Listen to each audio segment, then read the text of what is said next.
Raise your voice at her one more time, and I'll make sure it's the last thing you say," the rancher stood. There is a particular weight to a fence post you have pulled from ground that has frozen and thawed and frozen again so many times the earth doesn't want to let go of anything anymore. I remember the one I was holding when I heard Dalen's voice carry across the flat. I'd been working since before light, working the long stretch of line that runs along the northern edge of my property where the creek bends east and the ground stays soft 3 months longer than it should because the willows hold the moisture and the willows don't care about my fence line. I'd pulled 7 posts already that morning, replaced 4. My back had an opinion about all of it. The post I was holding was iron cold, and the leather of my gloves had gone stiff, and I'd just got the new post tamped level, and was deciding whether to try to run a short section of wire before I broke for water when I heard it. Dalen's voice. I knew it the way you know the sound of a wagon with a bad wheel. You don't have to look, you know what's coming. I set the post down against my hip and turned toward the sound. Half a mile off, maybe. The air was so dry and cold it cracked when you breathed it. Sound travels in a way that is almost unkind on mornings like that, carries everything clearly and without mercy. A man's voice raised, the particular register of it that is not quite shouting but has stopped pretending it doesn't want to. I stood for a moment. I looked at the wire I had left to run. I looked in the direction of the sound, which was the direction of the Callaway place. Then I put the post down in the frozen grass and started walking. I didn't hurry. A man who hurries into a situation like that sometimes makes it worse. You come in fast and it gets big fast, and big is what men like Dalen want. You come in slow and steady and let the very fact of your coming do the first part of the work, and you don't arrive winded. I went through the gap in my north fence and crossed the flat with the dry grass crunching under my boots and the cold in my face and my breath going white. The Callaway place sat on the east side of the creek, maybe 240 acres of dry grass and 3 good cottonwoods, and a house that her husband had built before he died. Owen Callaway. I'd known him well enough to nod to, and a little better than that by the end of his life. He was a careful man, quiet, the kind who paid his debts before they came due and didn't borrow what he couldn't return, and who built things to last rather than to look a certain way. There wasn't a joint in that house that was sloppy. There wasn't a fence line on the property that hadn't been run true. He had died of a chest sickness in the fall 2 years ago, early October when the aspens were still showing gold, and I had gone to the service and stood in the back with the other men from the valley and thought that the valley had lost something it wouldn't be easy to replace. His widow had kept the place running 2 winters already, which told you something about her. Her name was Ada. I'd spoken to her 6 or 8 times since Owen died. At the feed store once when I helped her lift a sack of meal she couldn't quite reach, and we'd talked for a few minutes about the weather and the price of winter feed, and she'd thanked me in a way that was plain and direct, without fussing over it, which I appreciated. Twice at the Grange meetings, where I sat in the back because I don't like the front, and she sat near the front because she was actually paying attention to the business. And once I watched her ask a question of the county assessor that he didn't want to answer and couldn't avoid answering, and the way she did it, not sharp, not aggressive, just patient and exact, like a woman who has decided to get the information and is willing to wait as long as it takes, had stayed with me. Once when her mare threw a shoe on the road between here and town, and I happened along with the tools to fix it. She'd held the horse steady and handed me what I needed without being asked, and watched the work with genuine attention, not the kind of attention that is just waiting for you to be done. When I'd finished, she said, "That's a clean job, not thank you for doing it." A clean job, which told me she knew what she was looking at. She had dark eyes. She was probably 35. She had the kind of stillness about her that comes from having to think before you speak because there is no one left to speak for you. I am not saying I had not noticed her. I am saying I had not let myself think too much about it, because there is a kind of discipline that a man of my age either has or doesn't have, and it involves not wanting things he hasn't decided to go after, because wanting and not going after is its own particular misery. She had her claim, and I had mine, and that was the lay of it. And I'd held to that without much trouble until the morning I heard Dalen's voice carrying across the flat. By the time I came through the fence gap onto her property, he was well into it. He was a big man, Dalen, big through the chest and shoulders, and with a voice that came from that bigness, a voice that was used to not being interrupted. He was standing maybe 6 feet from her front step with 2 of his hands behind him. Big men tend to travel with company. It confirms something for them. and he was talking at her in a way that had long since stopped asking anything and started announcing. Ada was on the step, straight-backed, hands quiet at her sides, her chin level, not the level of someone trying to look brave. The level of someone who is deciding something. I came up steady, and the frozen grass crunched under my boots, and he heard me before I was close and turned. He looked at me with the flat expression of a man who has been interrupted and hasn't decided yet how to receive it. "Harding," he said. "Dahlen." I stopped maybe 8 feet from him, far enough that it wasn't a confrontation, yet close enough that it was a presence. I looked past him at Ada. She met my eyes for a moment. Nothing passed between us in words. Something passed between us. "This is private business," Dahlen said, "between me and the widow." "I heard you a half-mile off," I said. "That's not private." He looked at me and I looked back at him, and something moved behind his eyes. A calculation, the kind a man runs when he's deciding whether the other man is bluffing. I was not bluffing. I have not been a man who bluffs for a very long time. I had occasion to once years ago, and it went badly, and I learned from it the way you only learn from things that go badly. There is something in my face when I mean a thing that is different from when I am being social, and I think he saw it, because the calculation took longer than it should have and ended in his eyes going flat, and his weight shifting back by about an inch. "She won't sell," he said, like it was somebody else's problem. "That's her right. She can't run this place alone." "She's been running it 2 winters," I said. "Seems like she's got it." His jaw moved. He was recalibrating. He said something then that I won't repeat here because it had no purpose except to be ugly, directed at her situation, and what he thought of her continuing to hold property he wanted. And the word he used was a word men use when they've run out of argument and have decided to use something else. I watched Ada's face. Her face did not change except in one small muscle under her left eye, a tightening once and then released, the way a person releases a thing they've decided not to hold on to. That was it. She didn't flinch. She didn't step back. She just absorbed it the way you absorb cold wind, with the knowledge that it can't actually get inside unless you let it. That was the moment, not what he said, what she did with what he said. I took one step toward Dahlen, not close enough to touch. Close enough that he would have to step back to maintain the distance he'd had, and men like Dahlen don't step back from one man easily. "Raise your voice at her one more time," I said, "and I'll make sure it's the last thing you say." I said it the same way I say most things, without decoration, without rushing it. He stared at me. The 2 hands behind him stirred. I heard the leather of their boots shift, but didn't move forward.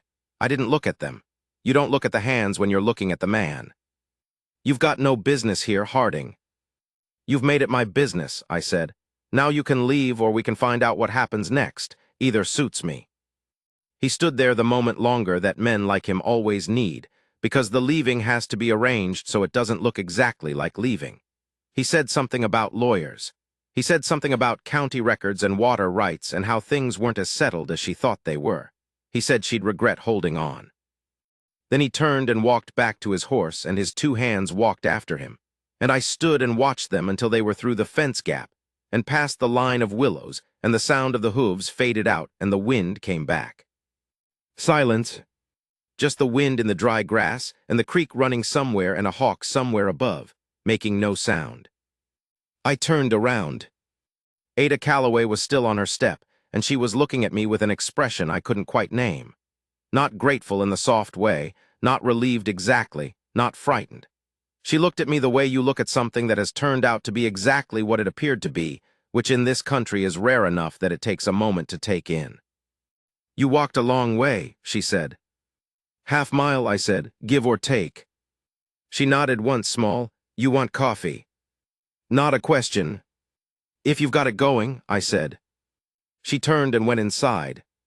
I stood in the yard for a moment and looked out at the flat and the dry grass bending in the wind and the line of cottonwoods by the creek bare now, gray and fine against the January sky. Then I went up the step and knocked the mud from my boots and went in.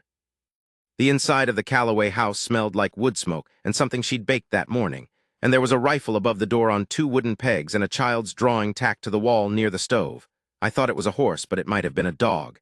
The artist had been generous with the legs, and the table was plain board that had been scrubbed until the grain stood up. Everything in the room was doing exactly what it was supposed to be doing. There was nothing extra and nothing missing.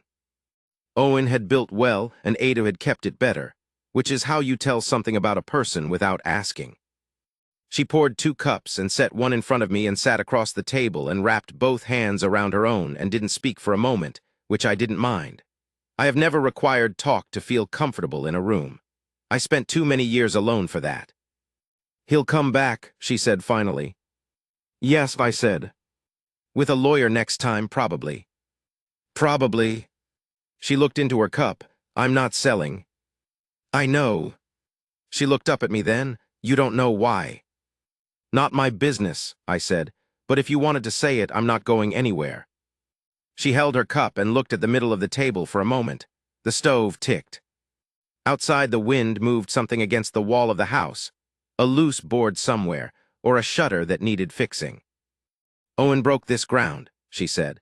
"He broke it when it was nothing, when it was rocks and dry grass and a creek that flooded every spring and washed out whatever you'd planted near it. He broke it and he built this house with lumber he hauled 60 miles because the lumber closer was priced like it was made of gold. And he hauled it himself in 2 trips over 3 weeks in the mud of early spring. And he built this house plank by plank, and he didn't do it quick, and he didn't do it careless." She set her cup down. "He planted those cottonwoods out front from seedlings he got from a man in Benson for a price that was not small. They were as tall as my knee when he put them in." She looked toward the window. "They're taller than the roofline now." She didn't say anything else. She didn't have to. I drank my coffee. It was strong and it was right, the kind that takes the cold out without fussing about it. I said, "I understand." "I expect you do," she said, "not presumptuous, just you've been here long enough." 23 years, I said, answering the question she hadn't asked. She nodded. "Then you know." "Yes," I said. We sat there a while longer. It wasn't uncomfortable. It had the quality of a silence between 2 people who don't need to fill it, who have each spent enough time in their own company to know the difference between a silence that is empty and a silence that is full of something real. When I left, she thanked me again. I said it was nothing. She said it wasn't, and said it in a way that made clear she was not going to argue about it, but she also wasn't going to let me have the last word on the subject. I walked back across the flat to my fence line and finished the work I'd started. I put in the last 4 posts and ran the wire and tamped the bases with the iron bar until my shoulders burned, and the light was going long and orange across the grass. Then I picked up my tools and walked back toward the barn and put the day away, and didn't think about Ada Calloway in any deliberate way. I thought about Dahlin. I'd known his type. Not him personally. He'd come into the valley 4 years ago from somewhere else, but the type. Men who accumulate and call it building. Men who read law the way a card player reads a hand, looking for what they can use, not what it means. Men who have lawyers the way other men have muscle. Patient in the way of men who have already decided how things end and are just waiting for everyone else to arrive there. He wanted those acres because they split his holdings in 2, and he liked things whole and consolidated and under his name. He wasn't wrong that Ada was running the claim alone. He'd made the error, the particular error of men of his kind, of confusing alone with weak. That was his miscalculation, and it was a significant one. I thought about the muscle under her eye, the way it tightened once and then released, and she stayed exactly where she was. I put the tools in the barn and went inside and ate something and went to bed and slept without trouble. He came back with a lawyer 3 weeks later. I heard about it at the feed store from Fletcher, who had heard it from the Ruiz boy who ran deliveries for the assay office. The lawyer had come to Ada's door with a document, 4 pages, thick with the particular language that means whatever the man with the most money can afford to make it mean, about a shared water right on the creek. Some agreement Owen had signed years back when the properties east of Ada's had different owners and a different arrangement. Dahlin's lawyer was reading it now in a way that suggested Ada's right to the water depended on a maintenance obligation she either hadn't fulfilled or couldn't prove she had. Ada came to find me the next morning. I was in the shop behind the barn working on a wheel hub that had cracked in the cold. Iron does that, if it gets cold enough fast enough. And this January had been doing exactly that. And I heard boots on the gravel and looked up, and she was standing in the doorway with the document folded in her hand, and the cold light behind her. Her hat was pushed to the back of her head the way it goes when she's outdoors and thinking about something other than her hat. I don't know the law on water rights, she said. She didn't apologize for not knowing it. I wondered if you did. Some, I said. Let me see it. She came in and handed it over, and I read it by the high window. I'm not quick with legal language. I've read enough deeds and agreements over the years to know the form, but the density of it takes me time. And she waited without fidgeting, without offering me any help reading it, without asking how I was getting on. She just waited. It was 4 pages. The water right was real. Owen had signed it, no question. But the condition it put on the right was tied to maintenance of an irrigation ditch that connected the Callaway property to what had been, at the time of signing, 2 separate properties east of Ada's with 2 separate owners. Dahlin had bought both and consolidated them. That consolidation had changed who owed what to whom in a way the document didn't address directly, because the document had been written before the consolidation existed. Dahlin's lawyer had written this new document to suggest the obligation had survived the consolidation unchanged, implying Ada owed it to Dahlin specifically, without ever quite saying something that was demonstrably false. It was the kind of legal work that takes more money to fight than it costs to file. This is theater, I said. She looked at me. What do you mean? He can't take your water on this. The consolidation changed the picture. His lawyer's written this to make you think you're in a worse position than you are, and hoping you don't have anyone who will read it straight. She held my eyes for a moment. Is that your read, or do you know? I like that she asked that. Most people don't distinguish. My read, I said.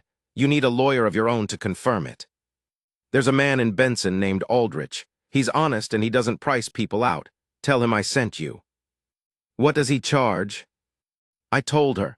I watched her face do the arithmetic, the slight tightening that comes when you're calculating against what you have, which is not the same face as calculating against what you can afford to spend, and it's important to know which one you're looking at. She was looking at what she had. I could see the number bothering her even though she didn't say so. What if you're wrong, she said, about the document? I'm not, I said. But if I am, come back and I'll go to Benson with you and sit in that office and we'll sort it out together. She looked at me for a moment, not studying me the way you study something you don't trust, the other way. The way you look at something you haven't needed before and are not sure how to categorize. All right, she said. Thank you, Harding. Walt, I said. She paused. My name's Walt, I said. If we're going to go to Benson together and fight a man's lawyer, seems like you ought to use it. Something moved at the corner of her mouth, not quite a smile, something that could become one. All right, she said. Walt. She went to Aldrich. He told her the same thing I'd told her, with the legal precision I don't have, and wrote Dahlin's man a letter that apparently landed with some force. I found out about it from Aldrich himself, who came out in the 3rd week of February to sort out an unrelated fence survey question I'd been waiting months on. He mentioned Ada Callaway the way he mentions things he's satisfied about, which is briefly and without elaboration. Good outcome for her, he said. Document was what you thought. Dahlin's lawyer has gone quiet. Good, I said. She mentioned you sent her. He left a small space after that. She needed someone to read the thing straight, I said. He nodded once and moved on to the fence survey, which is the appropriate thing to do. March came in cold. Last week of March it warmed, the way it sometimes does when the weather decides you've been punished enough for a while, and it lifts, just briefly, just enough to remember what warmth feels like so that when the cold comes back it's a real loss again rather than just the usual. The creek ran high with snowmelt. The grass along the low ground started going green. I saw Ada twice at the Grange during this period. The first time from across the room, we nodded, nothing more. The second time we ended up standing near each other waiting to speak to the grain man about spring supply, and we talked for 8 or 10 minutes. She told me the water rights matter had settled down. She said Dahlin hadn't made another move. I said it was too soon to count that as finished. She said she knew that. She said it without the weariness you might expect from someone who has been fighting a thing for months. She said it like someone who has calibrated their expectations to what is real, and has made her peace with that calibration. I drove home thinking about those 8 or 10 minutes more than the situation warranted. That I will admit to. You have to understand something about me, and about what my life had been by that point, which is that I had stopped expecting things in the way you stop expecting certain weather patterns after enough years in one place. Not bitterly. Not with resignation exactly. You just learn what your situation is and you adjust to it, because adjusting is what you do or you go under. I had a wife, Margaret. She died of fever 15 years ago in August, which is the wrong month to lose someone because August out here is brutal and empty, white sky and cracked ground, nowhere for anything to go. We had been good together, Margaret and I, quiet, steady. We worked the place and we built what we built, and we didn't waste time on theater or recrimination, which is its own kind of intimacy, the kind that doesn't need to announce itself. She had a way of laughing that was mostly internal, a shaking of the shoulders, the sound of it arriving late, and I used to try to earn it. It was not always easy to earn. When she was gone, there was a quiet in the house that had a shape. Her shape. I learned over time to live around it, not to fill it, just to keep living in the house where it was, to treat it as part of the house. I want to be honest about this. I want to say plainly that I was not looking for anything. I had a good life, all things considered. I had the place, and I had neighbors I respected, and I had work that used me completely. And on the nights when that was not quite enough, I let it not be enough and went to sleep. There are worse accommodations. I was 58 years old, and I was not looking. Then one night in April, she knocked on my door. I heard the horse first. I'd been up past my usual hour because the heifer I'd been watching, a first-time mother, anxious and restless, had finally decided that night was the night, and I'd spent 2 hours in the barn waiting her out, talking to her in a low voice about nothing particular, the way you do with anxious animals, watching her move and stop and move again. When the calf finally came, she handled it right, surprised by the whole thing but doing what she was supposed to do, and I'd stayed until the calf was on its feet and nursing, and the heifer had settled into the particular calm of something that has accomplished the large task it was built to accomplish. I'd gone inside and cleaned up, and was at the stove with something late, when I heard a horse in the yard being pushed harder than was casual. I took the lantern and went out. She was pulling up in the yard, her horse lathered, and her face in the lantern light was wrong. Not panicked, not the kind of wrong where someone is coming apart. The compressed kind, the kind where something has happened that you don't yet have the vocabulary for, and you're holding everything very still until you find it. "What is it?" I said. "He put men on my fence line," she said. 3 of them, standing there when I came back from the creek this evening. They didn't say anything, didn't move, just stood there. I understood immediately. This was a different tactic from the lawyer. The lawyer said, "I will tie you up in process until you run out of money." This said, "I am in your space when I choose, and you cannot stop me, and this is not finished." It was designed to make her feel alone. "You all right?" I said. "I didn't stop," she said. "I came here." "Good," I said. "Come inside." I took the reins and tied her horse to the post and led her in and built up the fire, which had gone low, and put water on. She sat at the table with her hands in her lap and looked at the table and then at me and then at the fire. "I can't live like that," she said, "having men stand at my fence line whenever he wants to remind me he can." "No," I agreed. "But I'm not selling." "I know." She looked at me steadily. "So what do I do?" I poured the water when it was ready and set the cup in front of her and sat down. The barn was quiet. The calf was doing fine. The heifer would settle completely by morning.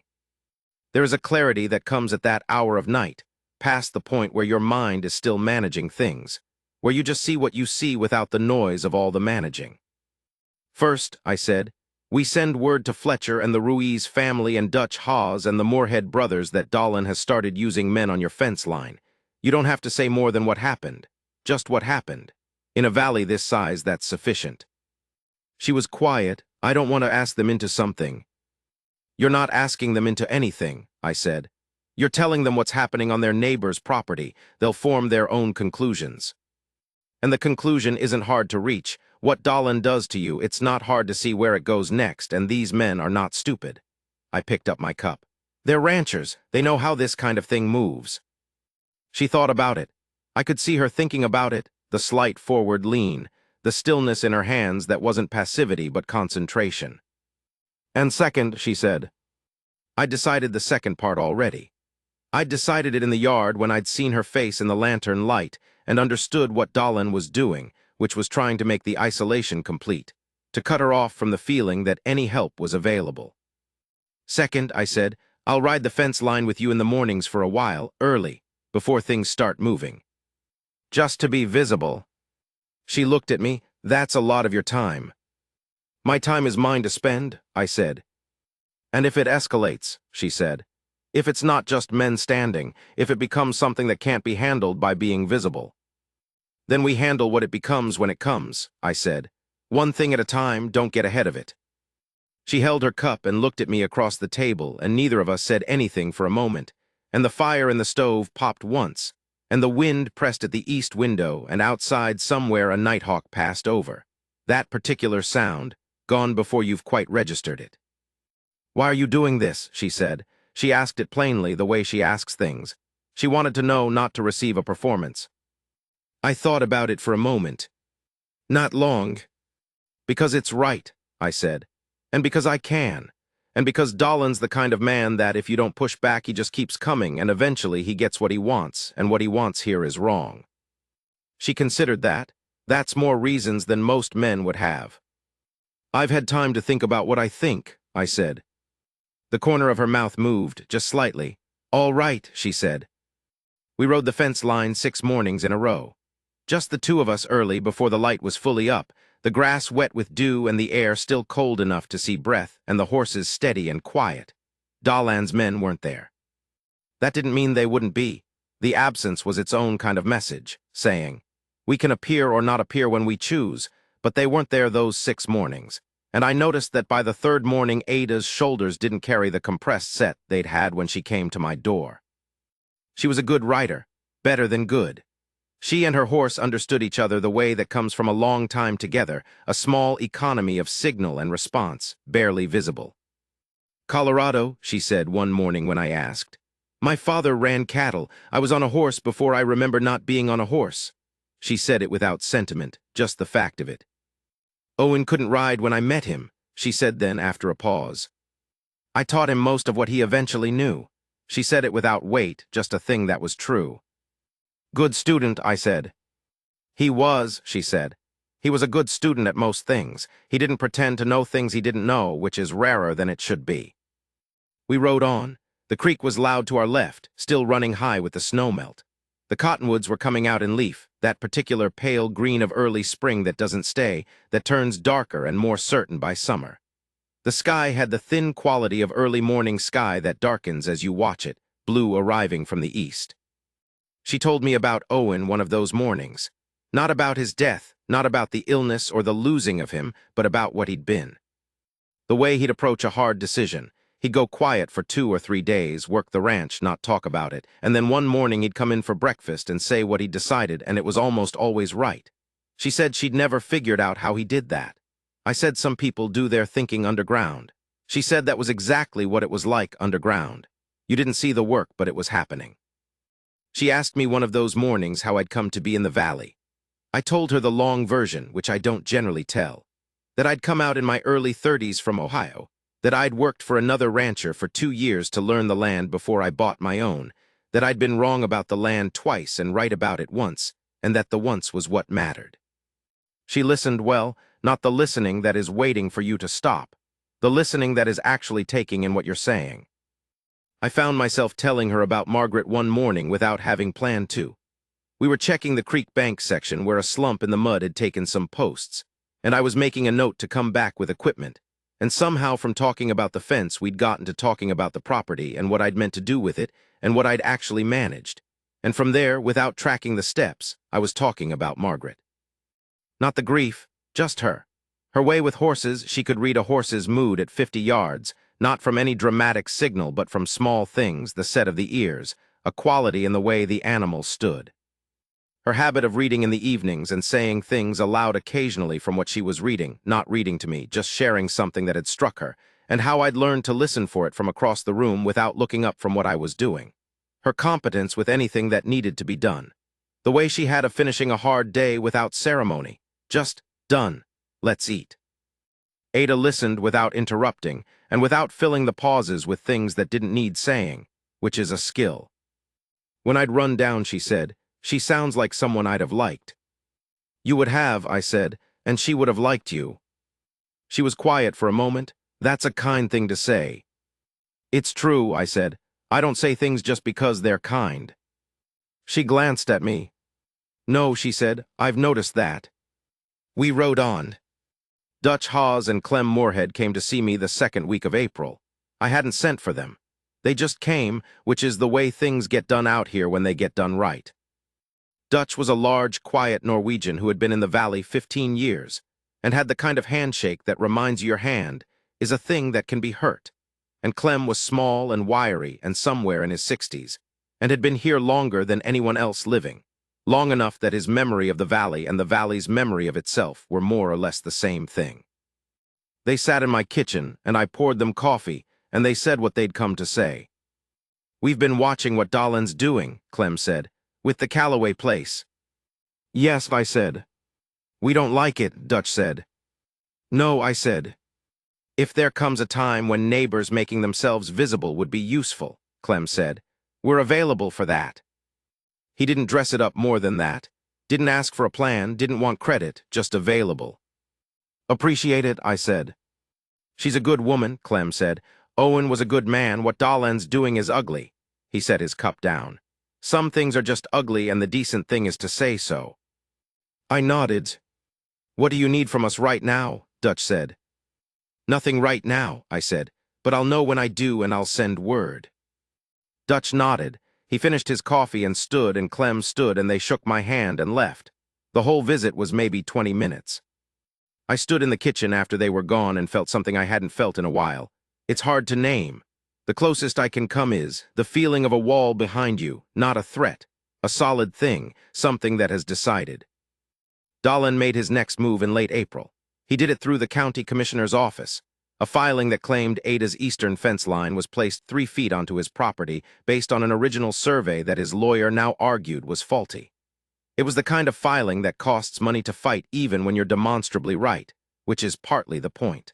You don't have to win if you can make the other person run out of money defending themselves. Ada came to me the afternoon she got the notice. She had the paper in her hand, and her face was the look I'd come to recognize. Not scared, not lost, but the look of a person who has decided to be done waiting for things to improve and ready to make them improve. I need to know what this costs, she said. I read the notice. Aldrich again, I said. He handles land surveys. Get him to recommend a surveyor who's not beholden to anyone in this county, someone from outside. How long does something like this take? Months, potentially, if it goes to a hearing. Depends on Dahlon's lawyer and how hard they want to push. I set the paper on the table. He's trying to drain you. That's the strategy. He's got more money than you, and he waits and spends and hopes you give out before he does.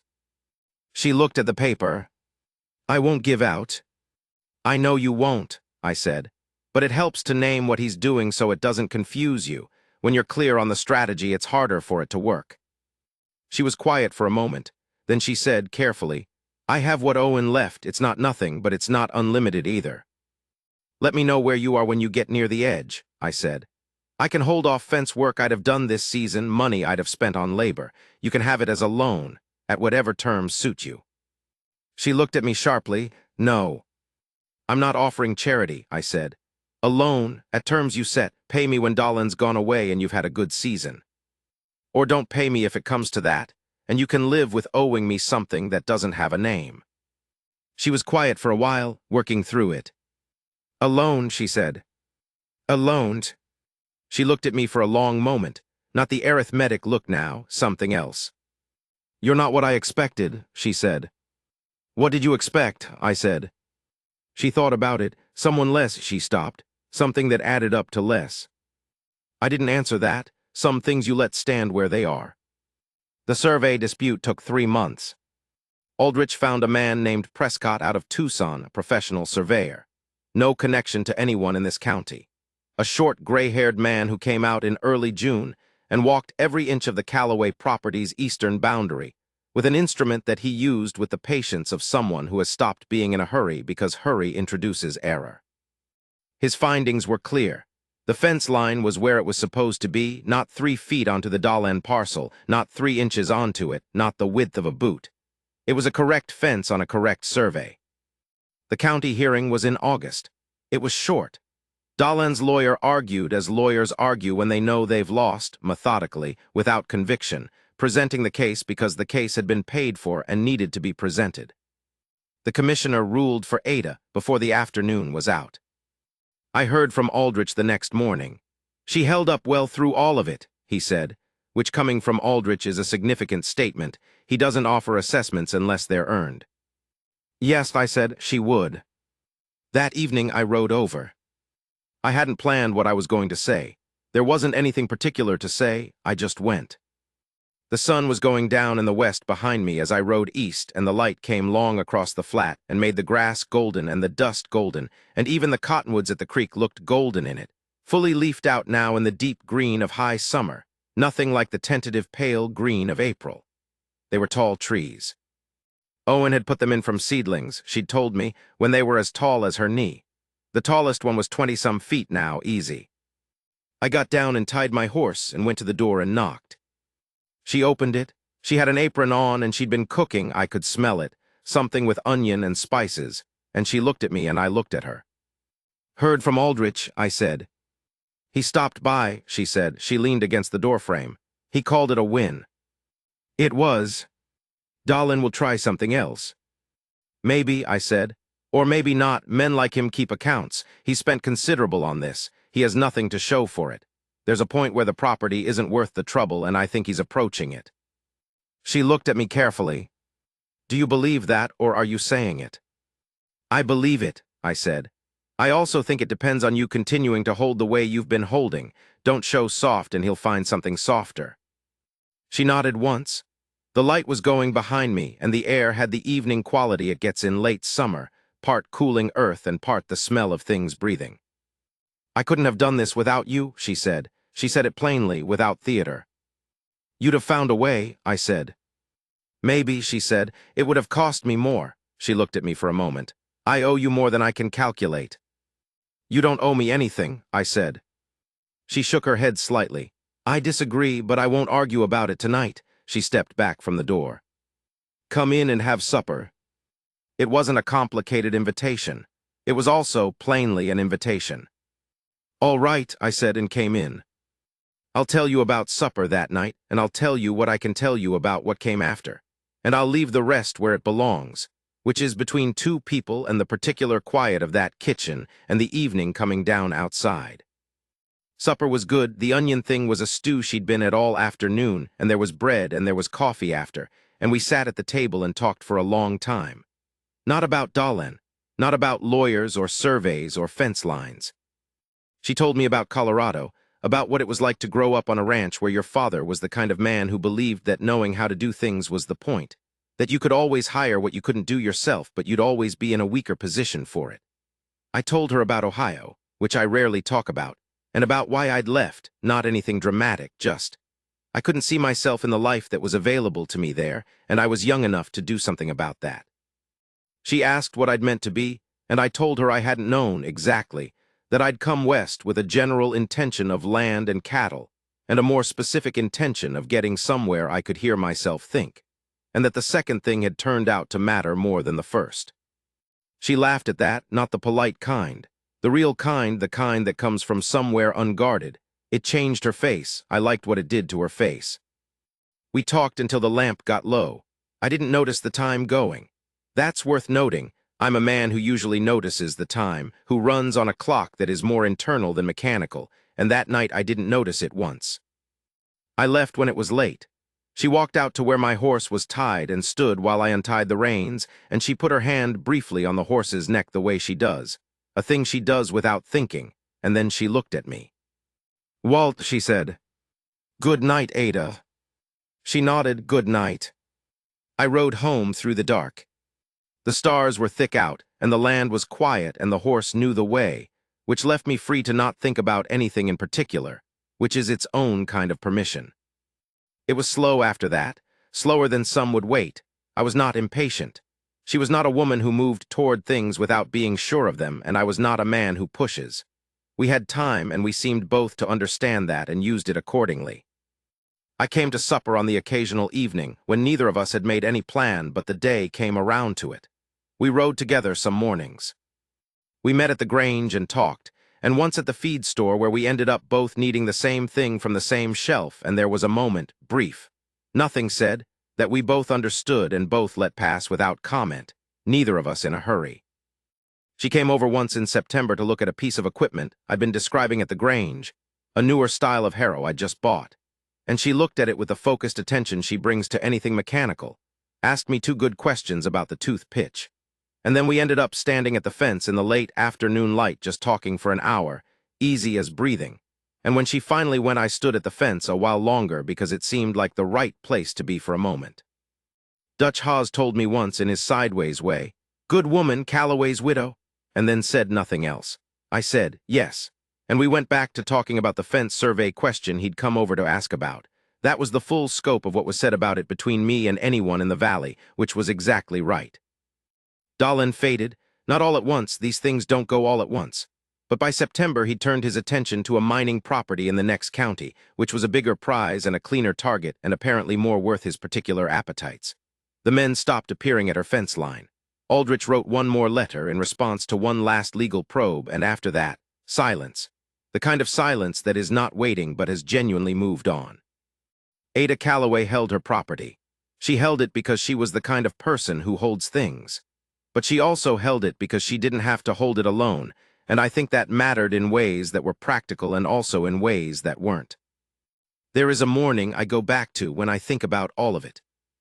November, first week. The first cold that had real teeth, the first morning that felt like a preview of what was coming, not the killing cold, not yet, but the cold that says, "I am returning, make whatever arrangements you need to make." I was up before light, and I rode over. We had by then fallen into something without making any announcement about it. I came to breakfast most mornings. I was already out early, which is most mornings, and neither of us had named what that was because neither of us seemed to need it named. It was what it was. It had got to be what it was slowly and honestly, and without either of us taking anything from the other that hadn't been freely given. I put my horse in her small barn and went up to the house and knocked, and she called, "Come in." And I came in, and she was at the stove with her back to me, a lamp burning on the table behind her because the light wasn't up yet, and the kitchen was warm and smelled of wood smoke and the first coffee and something baking. She didn't turn around. She said, "Coffee's ready. Biscuits need 5 minutes." I took off my coat and hung it on the peg by the door and sat at the table, and she brought the coffee and set it in front of me, and then she did a thing she did sometimes now, without ceremony, without making anything of it. She stood beside me for a moment and put her hand on my shoulder. Her hand resting on my shoulder the way a hand rests on something it has decided is a place it belongs. I put my hand over hers without looking up from the coffee. We stayed like that for a moment. The lamp on the table made a small warm circle. The stove ticked. Outside the window, the sky was beginning to separate from the land, the dark becoming less absolute, the flat becoming visible again out past the cottonwoods going from black shapes to gray shapes against the coming light. The day was arriving the way days arrive, without asking. Her hand was warm under mine. I am not a man who says things he doesn't need to say. I didn't say anything. I didn't need to. The biscuits needed 5 minutes and the valley was quiet, and in that kitchen in that particular cold November morning light, I was a man with a good woman's hand on his shoulder and his coffee in front of him, and everything around him exactly where it was supposed to be, down to the last fence post, and the last cottonwood standing bare and gray and fine against the coming sky. I had not expected this. I had not expected it, and it had happened anyway, and that, the happening of it anyway, the way it arrived without being sent for, without being earned in any way I could point to, that was the truest part of the whole of it. A man works his land and holds his line, and does what's right when it's asked of him, and mostly that is enough. And sometimes, not often, and not as a reward, not as a thing owed, sometimes something comes that is more than enough. That is simply more. I held her hand on my shoulder and drank my coffee and waited for the biscuits and watched the day come in over the flat. That is where I leave it. That is where it deserves to be left. The morning went on. The biscuits came out right. She set them on the table and sat across from me, and we ate without ceremony, passing things back and forth.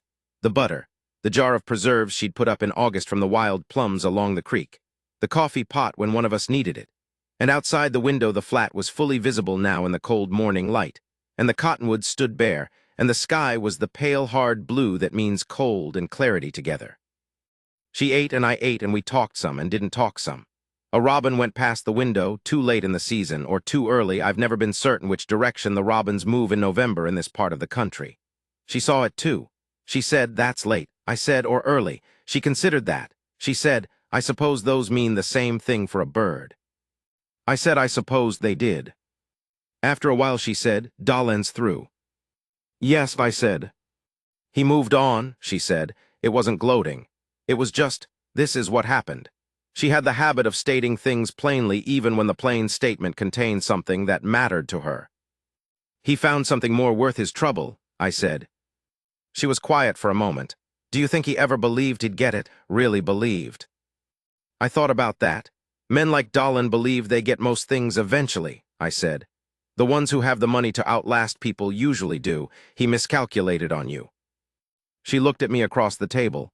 "He miscalculated on us," she said. I looked at her. She said it simply, without decoration, looking at me with those dark eyes level and certain, and what she meant by us was not complicated. It was exactly what it sounded like. Not an announcement. A statement of what was already true. "Yes," I said, "he miscalculated on us." The word sat there between us. It had weight and it had warmth and it fit. She refilled my coffee. I finished the last of the biscuit. Outside, the flat was bright now in the full cold morning light, and the valley was going about its business. The way valleys do. The way they do regardless of what the people in them are going through. And this morning what they were going through was good, and the valley went about its business in the light. I stayed longer than usual that morning. Neither of us mentioned it. I had work to get to. I would get to it. The fence line on the north stretch needed one more pass before the real cold came in, and I needed to check the water trough heater I'd put in last week, and there were two things in the barn that needed doing before the season closed down the margin for doing them. But I had learned, somewhere in the long, slow middle of my life, that there are mornings that are worth sitting in. That hurrying out of them is its own kind of waste, that the work will be there when you get to it, and the morning will not come back. I sat in Ada Calloway's kitchen in the cold November light and drank my coffee and listened to the stove and the wind outside, and the small sounds a house makes when it's warm inside and cold outside, the settling and the breathing of it, and she sat across from me reading something she'd been meaning to read, turning a page occasionally. And once she said a thing aloud from it, not to me, just aloud, something the writing had done to her, and I listened without looking up. I had not known I'd been missing that. The light moved on the floor, the coffee got low. She set the book down eventually and said, "You'll be late getting started," and I said, "I'll catch up." And she looked at me the way she does, level, certain, a small particular warmth in it, and she nodded once and went to refill the cup. I watched her cross the kitchen. I was 58 years old and I had worked my land for 23 years, and I had loved one woman well and lost her and found my way to a life that was sufficient. And now I was sitting in another woman's kitchen on a cold November morning, and it was also sufficient, and also it was more than that. Both things at once.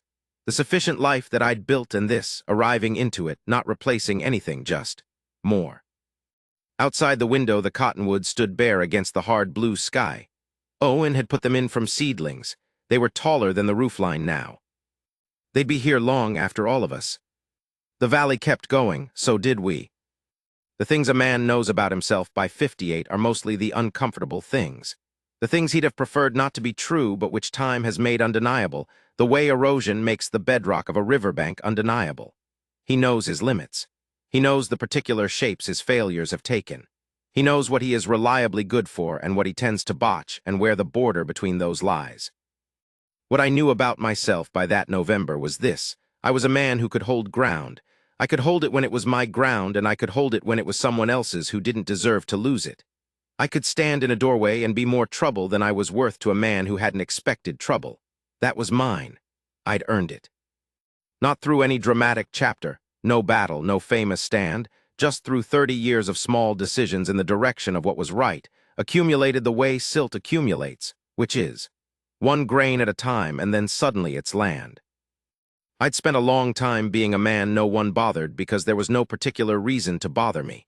Quiet, competent, present when presence was required, absent otherwise, fair dealing. The valley knew me the way you know a good fence, you don't think about it until you need it. When I put myself between Dahlen and Ada Calloway on that January morning, something shifted in how the valley saw me. I'm aware of how that sounds like I'm claiming importance. That's not it. What shifted was smaller than that.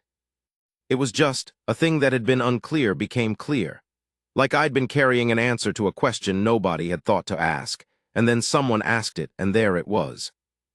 Clem Moorhead said to me, sometime in June, something he probably didn't know he was saying.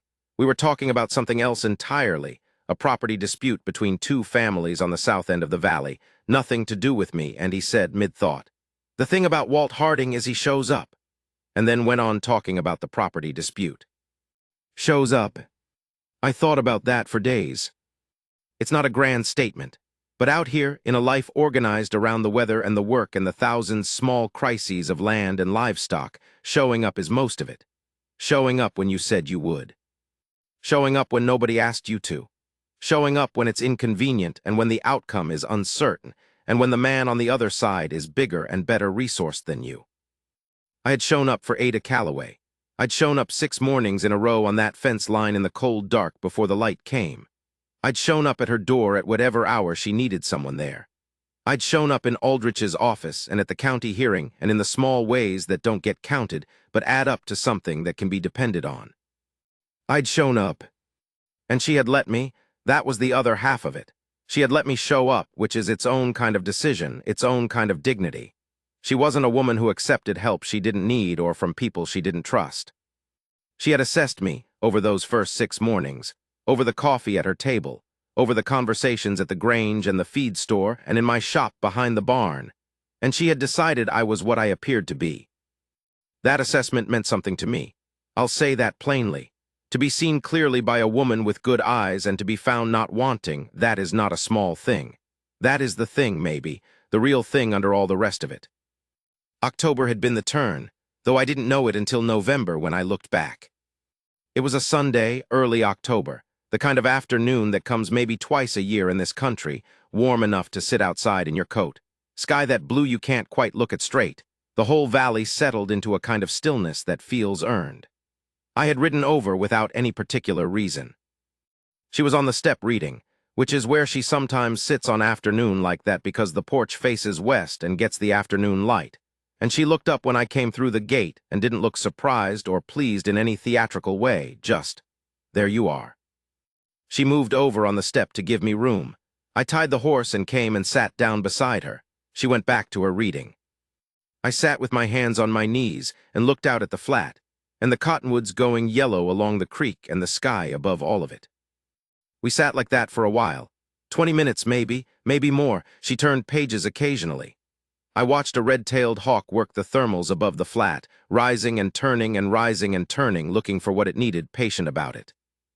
At some point she closed the book and set it beside her and sat the way I was sitting, hands folded in her lap, looking out. "It's a good piece of land," she said. "Yes," I said. "Owen used to say it was the best in the valley." She paused. "He wasn't wrong. The creek gives it something the other parcels don't have." "It's the willows, too," I said. "The way they hold the ground. You've got more topsoil than any property east of the creek." She looked at me. "You've thought about my land." "I've been riding it 6 mornings a week," I said. "You think about what you ride." "That's not what I mean," she said. I looked at her. "I mean you've thought about it the way a man thinks about land he has some stake in," she said. She said it without accusation and without invitation. Just stating it clearly, the way she states things, giving me room to confirm or correct. I was quiet for a moment. "Yes," I said, "I have." She nodded slowly. She looked back out at the flat. The hawk was gone, had found what it needed and gone to it. The cottonwoods moved in the small breeze. "Walt," she said. "Ada. I think we both know something about where this is," she said. I said nothing. "I'm not in a hurry," she said. "I want to say that clearly. I don't need anything from you that isn't freely given. I don't need you to be more than what you are or move faster than you move." She looked at me now, those dark eyes level. What you've been is enough, more than enough. I want you to know that." "I know it," I said. "But I also want you to know," she said, "that I am not closed to more. If more is something that you," she stopped, looked at her hands, looked at me. I'm not easy with this kind of thing, she said. I don't have a smooth way to say it. Neither do I said. No, she said, I know. We were quiet for a moment. I have thought about your land, I said, the way you said. The way a man thinks about something he has a stake in. She held my eyes. And I've thought about you, I said, in the same way if I'm being plain about it. She nodded small and once. I'm not in a hurry either, I said, but I wanted you to know that I've thought about it, in case knowing that was useful. It's useful, she said quietly. We sat on the step in the afternoon light, and the cottonwoods went on turning in the breeze, and the sky went on being that particular October blue, and neither of us said anything more for a while, and neither of us had to. That was October. November was what November was. The morning in November, with her hand on my shoulder. The morning after that when I came to breakfast, and she'd made something I hadn't smelled since Margaret, a particular kind of corn cake with molasses, a thing that does not announce itself, but arrives warm and right on a cold morning. And I ate 3 of them without intending to, and she watched me with what I can only call satisfaction. The satisfaction of someone who has fed a person and seen it land. The morning 2 weeks on when her youngest you got into something bad and was sick, and I came over and we spent 4 hours with her, taking turns, doing what could be done. And the you made it, but it was a near thing. And afterward we sat at the table with the cold coffee from morning, and Ada put her forehead down on her folded arms for a moment, just for a moment. And when she sat back up, she looked at me and I looked at her, and she said, "Thank you," and I said, "She's going to be fine," and that was the whole of it. The evening near the end of November when she came over to my place for the first time, she'd been by the barn before, by the shop, but not the house. And I made supper, which I do adequately, and we ate and talked, and she looked around the house with interest. The attention she brings to any physical space, noting what was where and why, and she found Margaret's book on the shelf. I still had it, the one she'd been reading from in the evenings, and she took it down and looked at it and set it back carefully. Exactly where it had been. I noticed that, the exactness of where she set it back. That told me something. December was cold in a way that required no conversation about being cold. It just was, and everyone arranged around it. I ran my fences before the hard freeze, and she ran hers, and we helped each other on the longer sections, working alongside each other in a quiet that was entirely comfortable and efficient, handing things back and forth without needing to say what was needed because you could see what was needed. I thought once, watching her run a section of wire with the practiced ease of someone who has done it since before she can remember, about Owen, about what he would make of this. I didn't torment myself with the question. He was a decent man who wanted good things for the people he cared about. I think he would have been glad of it. That is as much as I can say, and probably as much as it's right to say. She thought about it too, I believe, at various points. She had said something to me once, back in the summer, one of the fence-riding mornings, about how strange it was to make new things happen in a life you'd already built so carefully with someone. Strange not in a bad way. Strange in the way that life is strange, which is, it keeps going when you thought the shape of it was set. That's what I'd found too. The shape isn't set. You think it's set because you've lived in it long enough that it feels like the only possible shape, and then something comes along and says, actually. And you look again at the thing you've built and you see it differently, still good, still yours, but with room you hadn't known was there. January came. 1 year from the morning I'd walked across the flat toward Dalan's voice. I did not mark it particularly. I am not a man who makes much of anniversaries, but I was aware of it. I was aware of standing on my porch that January morning, cup in hand, looking out at the flat in the first light, thinking. A year ago I walked across that in the cold because I heard something that wasn't right and I couldn't stay where I was. And then I thought, that's the whole story, isn't it? In the end, that's all it was. Something wasn't right and I couldn't stay where I was. And look what that had become. I drank my coffee and watched the light come across the flat, pale and thin, the way January light is, and the cottonwoods along the creek were bare, same as they'd been a year ago, gray and fine against the sky. Ada Calloway was over there on her property, probably already up, probably already at her stove, that kitchen warm while the outside was cold. The valley around both our places was quiet and going about its business. I had work to do, I'd get to it. But for one moment I stood on the porch and let the year of it sit in me, the whole of it from the fence post in my hand, and Dalan's voice on the cold air to the November morning, and her hand on my shoulder and the word, us. I was 58 years old and I had worked my land 23 years, and I had, through no plan of my own, arrived somewhere I had not expected to arrive. That was enough. That was, in truth, everything.